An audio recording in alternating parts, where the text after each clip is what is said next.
My name is Justin Silva, firefighter paramedic, and also the department EMS coordinator.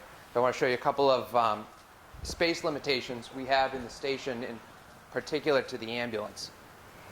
So this is the ambulance that runs out of Station 1 at 1040 Bedford Street. And one space concern we have with the ambulance is the tightness in between the apparatus.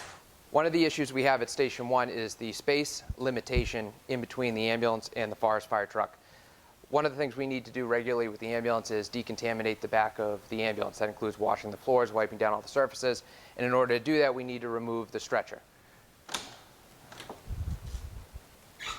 Because of the space limitation behind the ambulance, it is not possible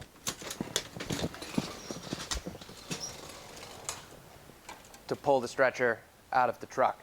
Not always an issue, but on a day like today where it's pouring rain, it does create kind of a problem for maintaining and equipping the ambulance.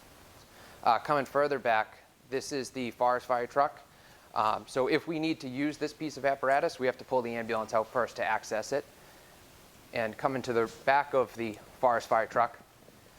So this is a unique shared space in the station. It's kind of where a lot of fire apparatus and the mechanics bench just all comes together into a very tight spot.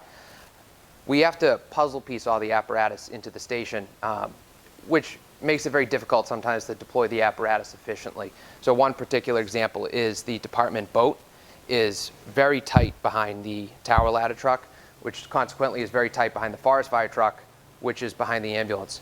So in order to deploy the boat, for example, we have to pull the tower ladder forward, pull the ambulance forward, pull the forest fire truck forward, move the boat around, hook the boat up, and respond to the call.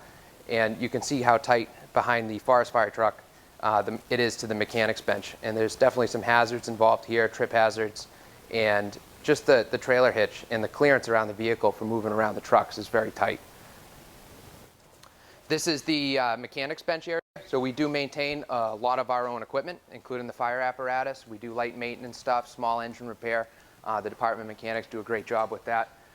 There are some space limitations involved back here, as you can tell. There's some hazards involved here, bumping into different trailer hitches, and the space limitations involved with the shelves. Modern fire stations meet new standards in regards to structural PPE storage. This is our structural PPE. This is the turnout gear rack, if you will. This is where everyone stores their PPE. And there's some limitations and some health concerns with the way that this gear is stored. New fire stations, the gear is stored separate from the apparatus in a positive pressure room, and that allows the that keeps the employees safe from the off-gassing carcinogens that come off of our gear. We don't have that capability at this station. In addition to the lack of that capability, the exhaust vents next to all the fire apparatus on this side of the building is directly next to our structural PPE. So even when these are cleaned, they're constantly being recontaminated with diesel fumes that come off of the fire apparatus, like the ambulance here. The Plimo vent system is designed to mitigate diesel fumes, but it's not 100% efficient. That's just inherent in the design of the system. So there is that concern that even our clean gear is being recontaminated with diesel fumes every single day.